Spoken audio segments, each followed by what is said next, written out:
Hi, I'm Natasha Josie, and this is the Being Body Podcast, brought to you by House Ltd.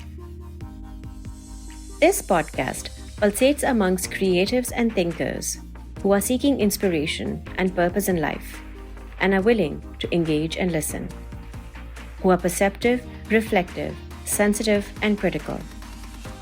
We believe that sharing experiences has a unique way to make sense of human suffering, and it is through sharing that we heal, connect, and create. My guest today is Marta Jovanovic, a performance artist and educator with the mission to promote and facilitate further progress of the discipline. She's the founder of the Performance Art Program at the Museum of Contemporary Art in Belgrade. Jovanovic is also the subject of multiple award-winning documentary, Born Just Now, by the American director Robert Adanto. Her works, amongst which the most notable ones are Pionierka, It Is My Body, Love, and Motherhood, are in important private and museum collections. In the book New York, New Wave, curator Katy Batista positions Jovanovic amongst the most urgent New York City contemporary feminist artists. Marta and I talk about healing through vulnerability, admitting both weakness and strength, discarding shame, enduring, and finding places where your soul feels at home. So let's get to my wonderful chat with Marta. Morning. Good morning. Hi, how are you, Marta? I'm great. Thank you so much. How are you? I'm good. I'm really excited to speak to you personally today, one-on-one. We've met each other here and there, thanks to ECC, but never got a chance to sit down and speak to you and just have a conversation. So I'm really excited about this, and thank you so much for coming in so early. Likewise. Thank you so much for inviting me.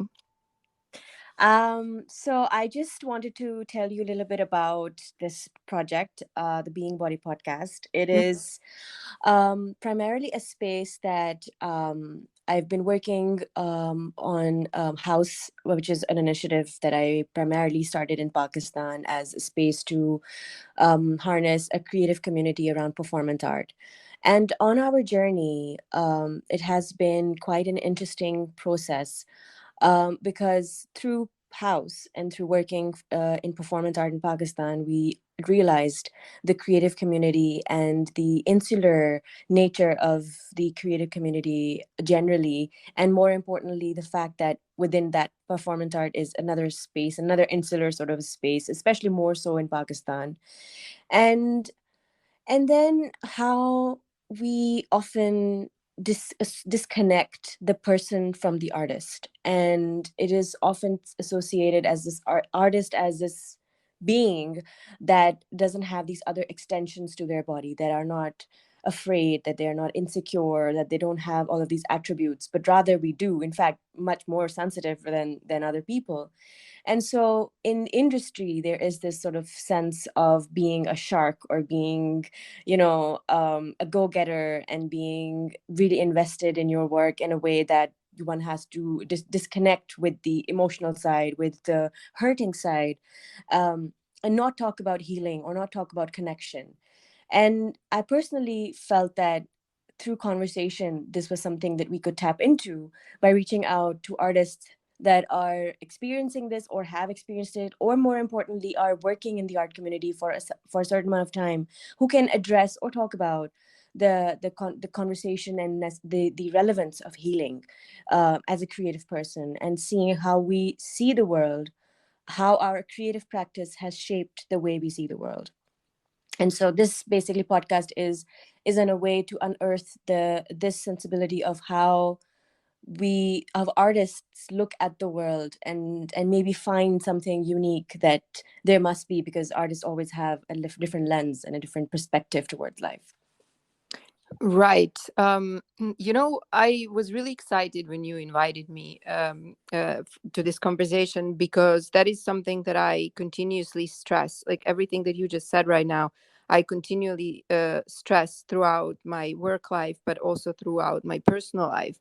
Because especially that I have a feeling that in the personal life, it's kind of funny, because in my case, I well, I assume most of the artists, who work in performance do not really have the defined line before or between the work life, so to say, and Mm-hmm. personal life. You know what I mean? Yeah, yeah, And I think vulnerability, especially in performance, is a huge part of creative process. And I think many of us heal through that process. In my case, I throw out into the public all my personal vulnerabilities, and I play with the idea of strength in my work, because yes, obviously we're strong and we are go-getters on so many levels, but yeah, we are because also we constructed a defense mechanism, yeah, and it comes from a place of non-healed wounds, which I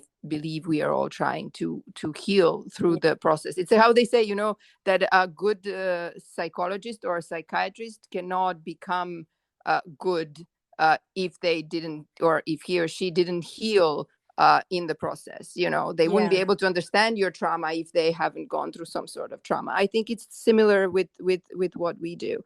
yeah. um Especially, oh, and one thing, I'm sorry, I'm jumping, but and I think it's really important, is that also from us as performance artists in private life, we are expected to perform, and we Mm-hmm. are expected to be strong, and we are expected to be the rock in other people's lives, and that's not always the case. And especially, I think, in personal relationships, it's really difficult to explain, that you have the vulnerable side. I like to use also the word weak, because I Mm. don't think weakness is necessarily a bad thing. I think it's fine if we admit that sometimes we're weak and sometimes we're strong, and it's okay.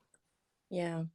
Yeah, I completely agree with you, especially when you're a performance artist. There is a difference, certain sense of showing up in your work in a very different nature, because you actually create the work in a space of extreme vulnerability, even just as an artist. Because if you're making objects, you have the quietness and the comfort and the safety of your studio space, where you are making mistakes, where you are vulnerable, where you are unsure. But then when you're making a performance and you're a performance artist, you are literally creating as you are exhibiting. And there's a certain sense of being okay with that vulnerable space, and over time learning how to deal with the speaking side of your artist brain, who is constantly talking and then at the same time performing, because you're making as you're doing. And so Right. And you, you're right out there, yeah, right out there, sweating and bleeding, and people are watching and sometimes participating, and they have the role and they have the power yeah, well, they have the role of the power, and sometimes the real power yeah, in the process. yeah. Is there any specific performance you remember where you really kind of dealt with fear and vulnerability and you persevered on with your performance? Is there any particular performance you remember? Yes, there are several, but one in particular is, and it's funny because it's the title of it is Love, and Mm-hmm. actually Yep, here I I've need seen that to one. I need to I need Mm-hmm. to mention Anya Fashner, the founder of ECC Performance Art, through which you and I met.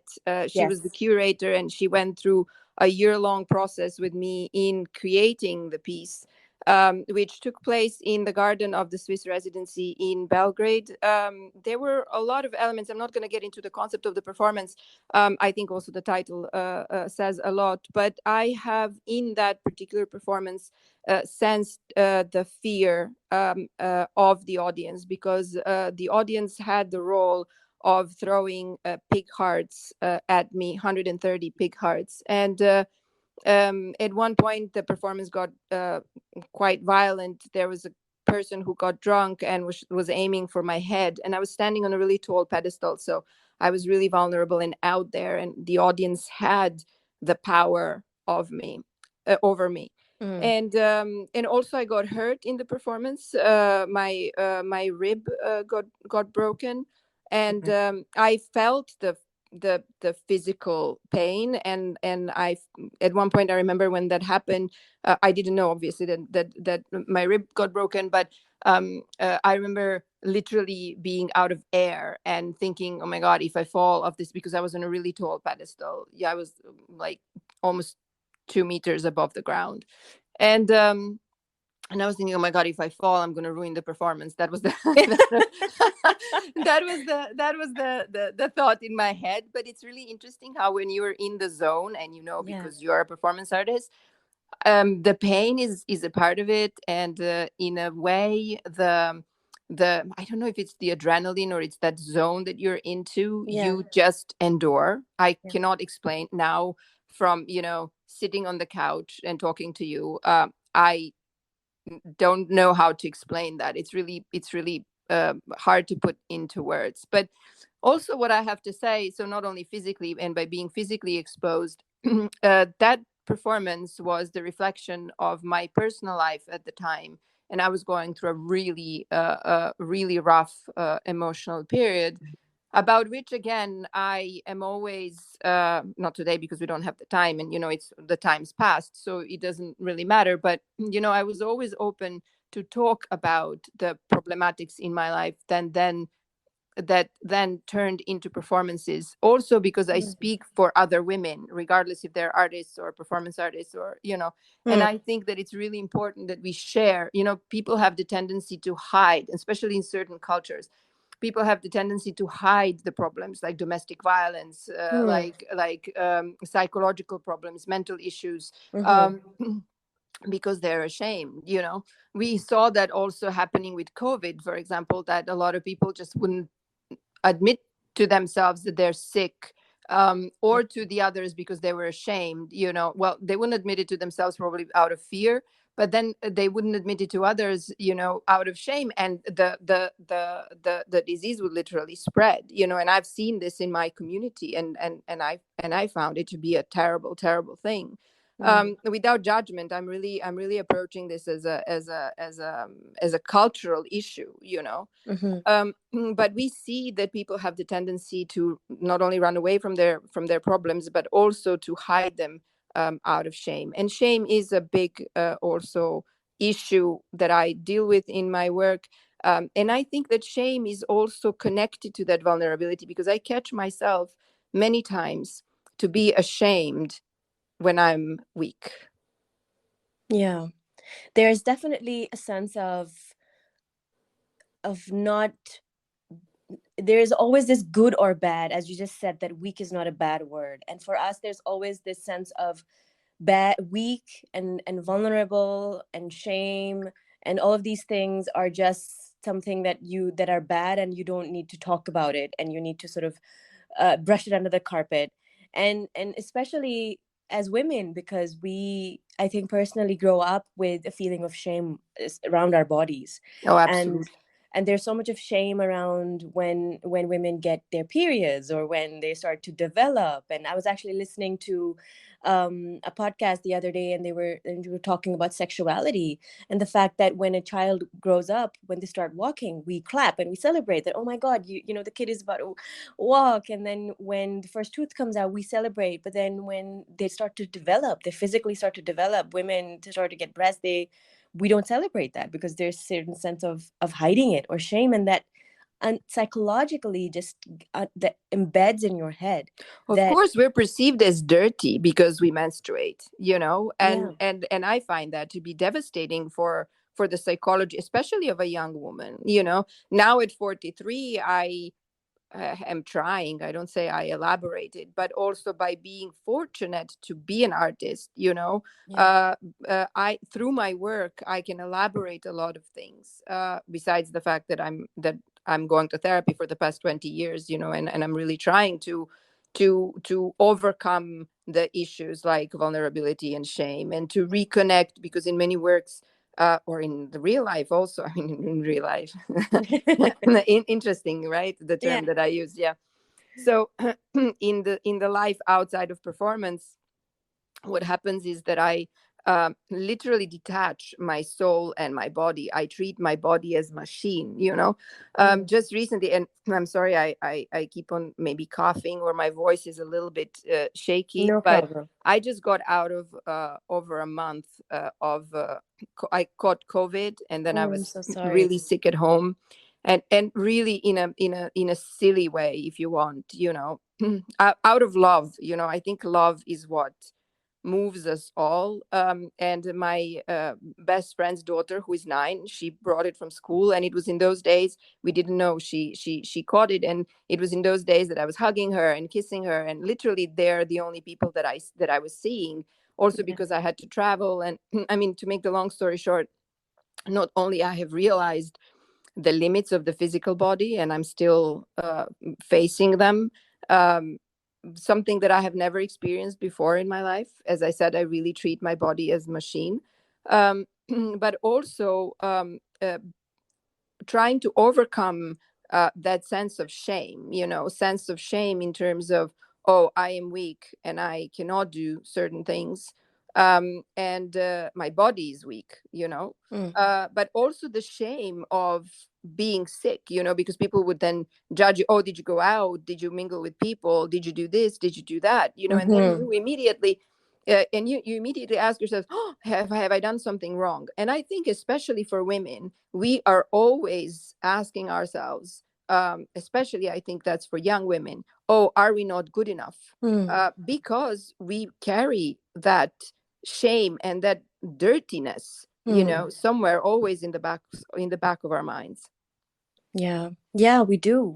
And there is that, I feel, feeling of being dirty, and then also the hiding element of how, as you said, shame, and we don't talk about our problems, and also just in terms of dealing with the medical sort of space of going to the doctor and not being able to actually voice how you feel, and thinking that if I have some problem, then, I mean, if you're not going to talk to the doctor, or somebody who's going to help you, then how will you overcome that? And I think we certainly create barriers for ourselves, even more than the ones that are outside. And I somehow feel like we unconsciously become our own enemies in a Oh, way. exactly. Absolutely. Absolutely. Yeah. Absolutely. Absolutely. That's why we are lucky, even though being an artist also carries that shame as well, and carries that dirtiness as well. Because I remember when I was really young, and all I ever knew how to do, or thought I would do. I knew I was going to be an artist, and there was no dilemma about it in myself at all. And I am so grateful that I had never sidetracked. I'm so grateful that I was faithful to that feeling, or to that vocation, or to just my nature. But I remember as a young girl, my aunt, who was this like really successful businesswoman, she would always tell me, well, you need to get a real job and make the money, and then you can, as a hobby, you can be an artist. Yeah. First of all, I don't think being an artist is a job, and I don't think that um, you can do it as a hobby. I think you are an artist or you are not. Yeah. Especially um, I am now in the situation that I am. Well, I'm 43. I never had children, and I don't want to have children. I have dedicated my body and my life to my art. But also, I have been not in a relationship also for a long time, because I am so focused on creating, and I'm so focused on my art. I don't want to say my work, but also on my Mm. work. That it just, I realize that I don't have the space, emotional and physical space. And I realize that when I um, have a date, for example, I easily cancel it because there is something more important, and now it sounds kind of banal, if you want what I'm saying, but it's that going back to that feeling of what my r- road is, and I Mhm.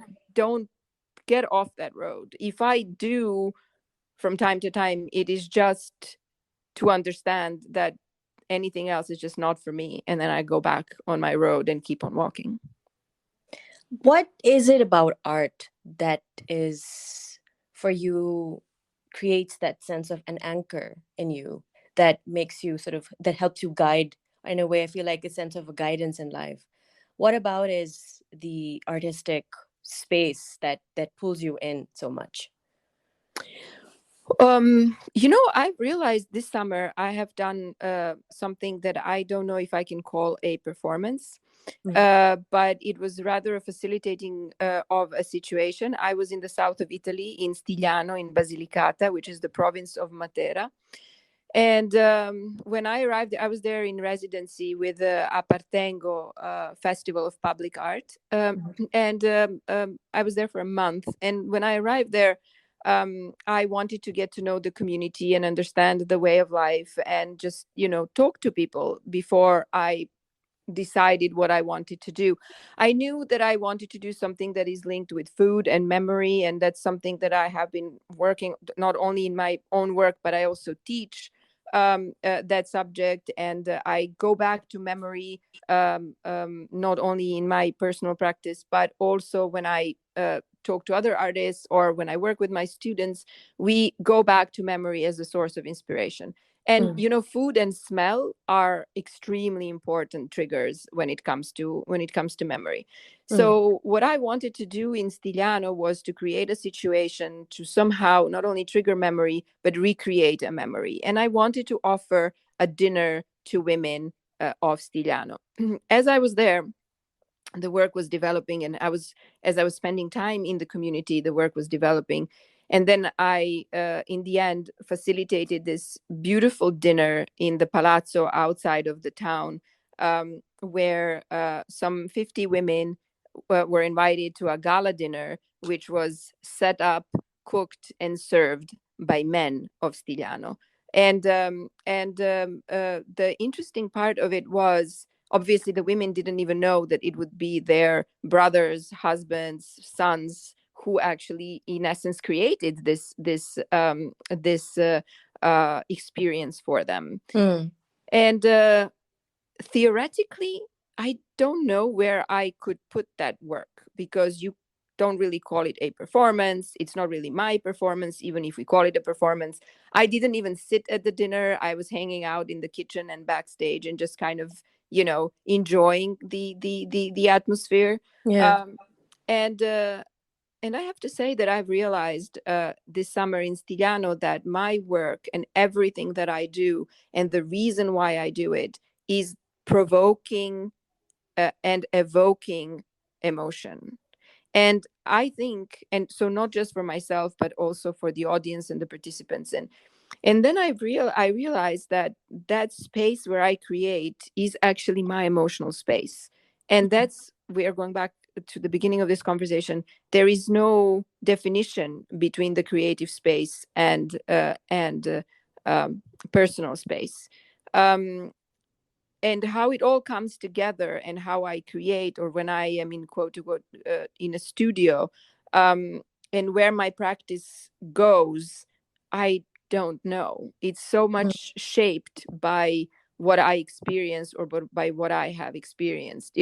One of the things that while I was laying in bed for weeks now with COVID, um, the medical care was, the medics were coming morning and evening, and they were really taking good care of me, because I refused to leave my house in order not to get someone else sick. So I had medical staff coming to my house.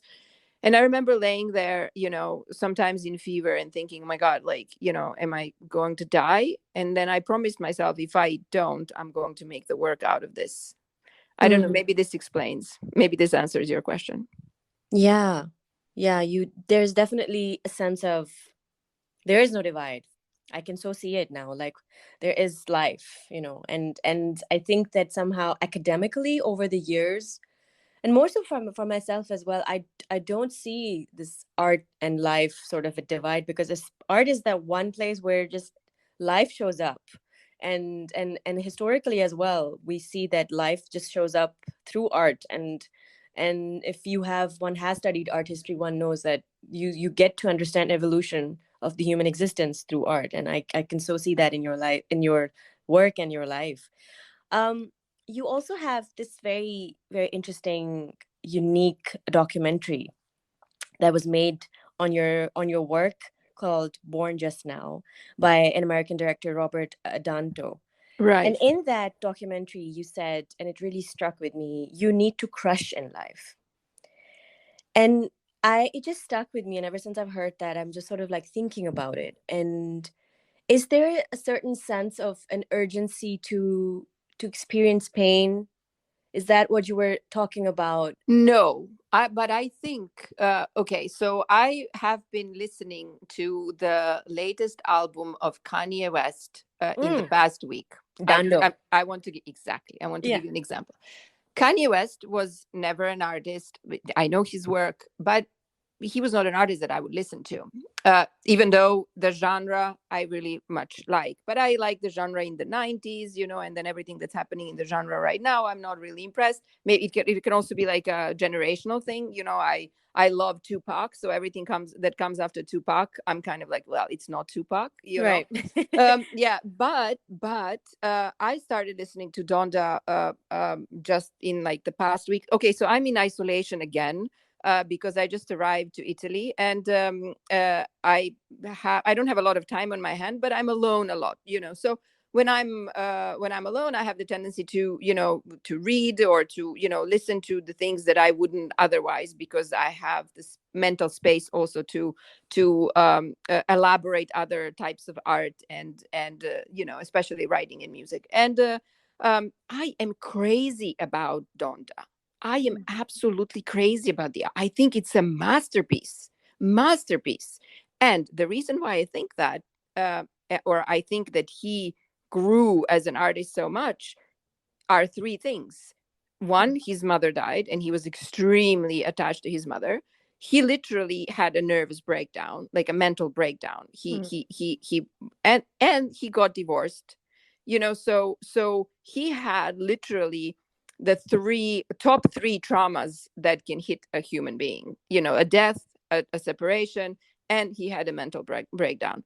And then this album comes out. So I don't evoke a trauma. mm, um, I was unfortunate or fortunate enough, as an artist, fortunate enough to be hit relatively hard and from childhood. Um, so I have things to say, you know, mm, if or people who live very comfortable lives many times do not have things to say. And I think and us as human beings, we're usually attracted to the dark side, so that's exactly what kind of comes out. mm. Yeah. I think it's pretty linked to the next sort of. I took out two quotes that I really liked. And the second one you said was, as a woman, I feel as an orphan. I don't belong to an art world. I feel I want to fly.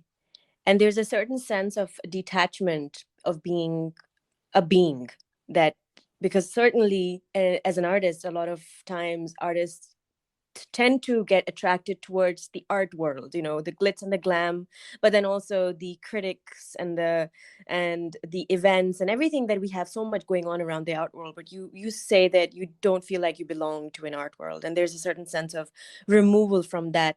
I would say, I'll use the word industry. So as a woman and as an artist, also coming from Belgrade, you have sort of experienced trauma and pain. So how do you navigate? How do you stay so strong? Like, how do you anchor yourself outside of the art? Or is there, we have talked about that, but generally, like, how do you anchor yourself as a person? I don't know if I anchor myself as a person. I think I am just fortunate enough. Uh, well, first of all, I think I'm really fortunate that I have arrived to the age of 43. And now it's all much easier. Also, as I said, I've been in therapy for 20 years now. And I have learned, you have asked me a question like, do I evoke trauma, or do we as artists evoke trauma in order to have something to say? No, I think psychologically as human beings, we do repeat the patterns that have been imposed on us when we were really young, and it takes a lot of time, and for some of us we never manage to get out of these patterns as they're really deeply rooted in us. Mm, But I don't know if I managed to anchor myself. I think it's just that life, in a way, saved me, of, or you know what? It's art that saved me. It's not life. It's art Mm. that saved me. I have managed. It was my way to persevere. It was my way. I had, yes, art was my anchor. Actually, that's the only response I have. And through creating, and through, you know what, also through art you meet people like you and I have met, for example. Yeah. Like I met Anya Ferschner, who has been in my life for the past 6 7 years, and who has been an amazing ally in the creative process. I have people around, most of the people that I have today in my life, I met them through art, and they became really close friends. Like, for example, Ksenia Lubarda, whose daughter I mentioned, Masha, at the beginning. Mm. It's having we met each other through work, and then it's just a different way of understanding, because I feel if someone understands my work, they understand me. Mm. Who do you define as a friend? How does one know you found a friend? When you are in deepest shit, the person or the persons, but there are very few of them, that stick with you and that hold your hand, those are your friends. Usually that's not good. Well, in my case, that was never a family. There were my Mm. grandparents, but they're completely different. I don't have them anymore, and there that was a completely different level of understanding. But I have ended up living with them because I was abandoned by my parents. So it has been I have the abandonment issue from the early childhood. And um, Knowing the abandonment, I always expect it. So when I don't get abandoned, for me, that's the most precious thing. Mm. Yeah. There's an Urdu word we use, hamdard, which is Okay. basically means that people who have mutual pain. And hamdard is generally used in a connotation of love and of companionship. And I can so see that where one can share pain with someone, because I think that is probably the most purest emotion. You cannot exaggerate pain. You know when you feel pain, and deep down, there's nothing you can do to change pain, I think. Like in Right. any other emotion, it can be temporary, it can change, evolve, but I think pain is something that's always a constant. However you feel pain in life, whenever you feel pain, it's the Right. same. Right. um you said that there's a lot of memory plays a huge part in your work and in your teaching as well, and you incorporate that in your practice as well as an educator. Do you remember like the first memory you had as a child? The first memory, well, it's kind of hard to say, especially early memories um, Or a distinct memory? yeah, I have a distinct memory of a dress, a terrible, ugly pink dress. Well, now I think of it, but I remember when I received it. My grandmother brought it from the U.S. for me, and I remember when I received it, I was so fascinated by this terrible synthetic pink dress. I can still remember the itch because my skin is really sensitive. But I loved that dress, and I remember I wouldn't take it off, and they didn't let me take it to like wear it to school because it was a bit over the top.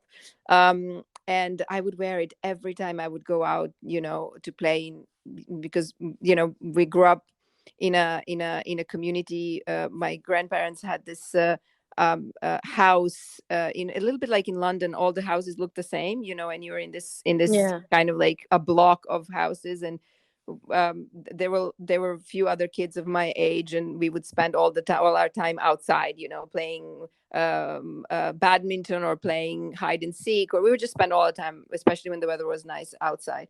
Mm. And I remember I would always wear that dress and run outside, and I was so excited about that. And maybe that's how a performer in me was born, when I think about it.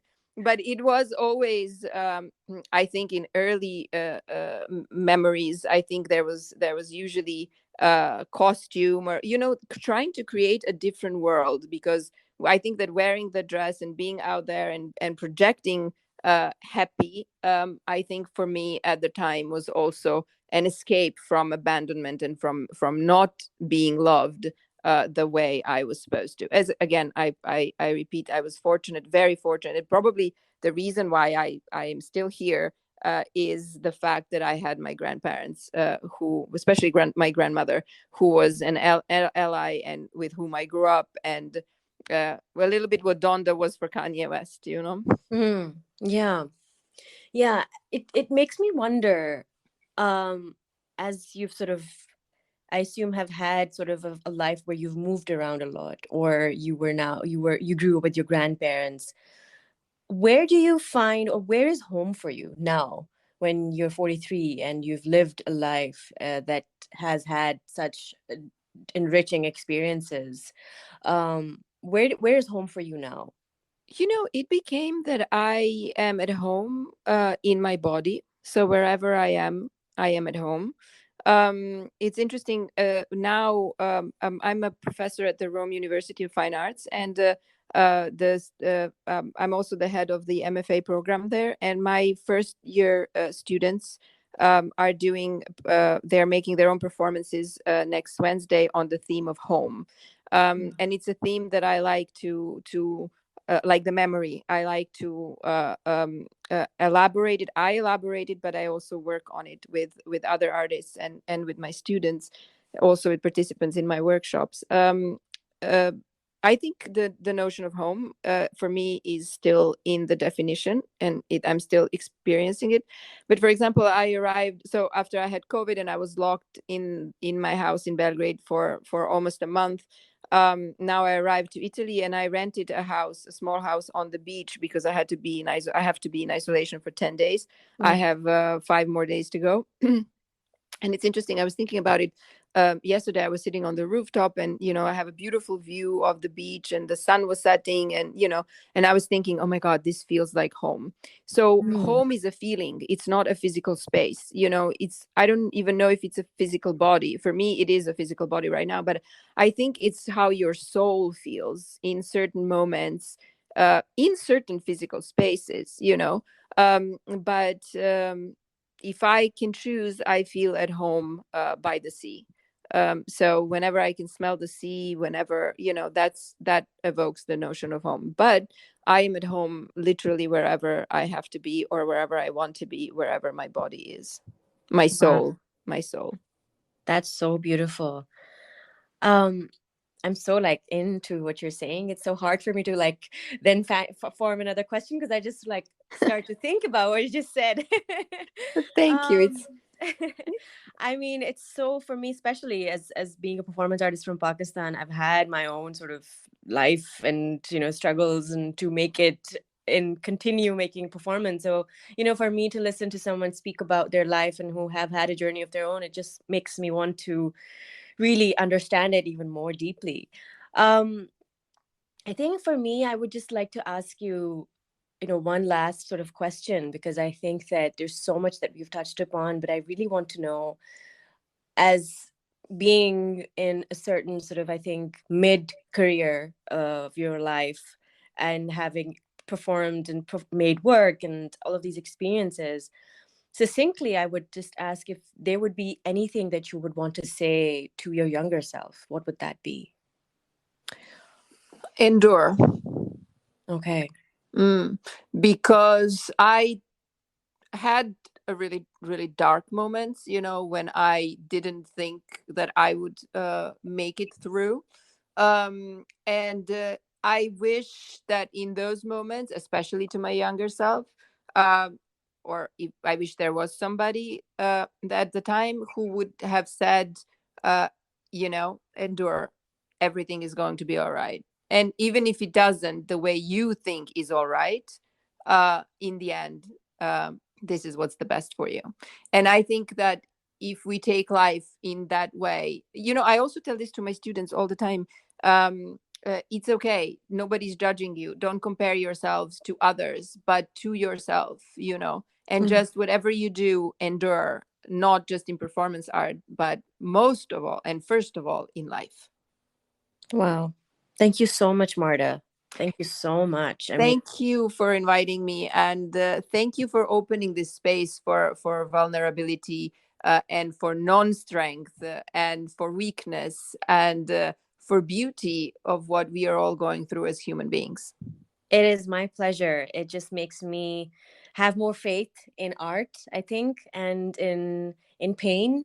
And that is one thing that we can not shy away from. And I think that if one can know how to deal with pain in life, I think there is something to keep continuing. And I think that's what I see in your life and in you. And I mean, thank you so much for being such a beacon of wisdom and so much of you say there's no so not so much of an anchor, but I think there is so much in you in ways that you look at life in terms of just taking a pause and seeing what it is. And thank you so much for sharing that with me. And I'm really really lucky that I got to speak to you. Thank you so much. Thank you, likewise. Keep on making work. The art will save us, I promise you. The art will save us. It shall. Absolutely. Thank you Absolutely. so much, Marta. Thank you for tuning in.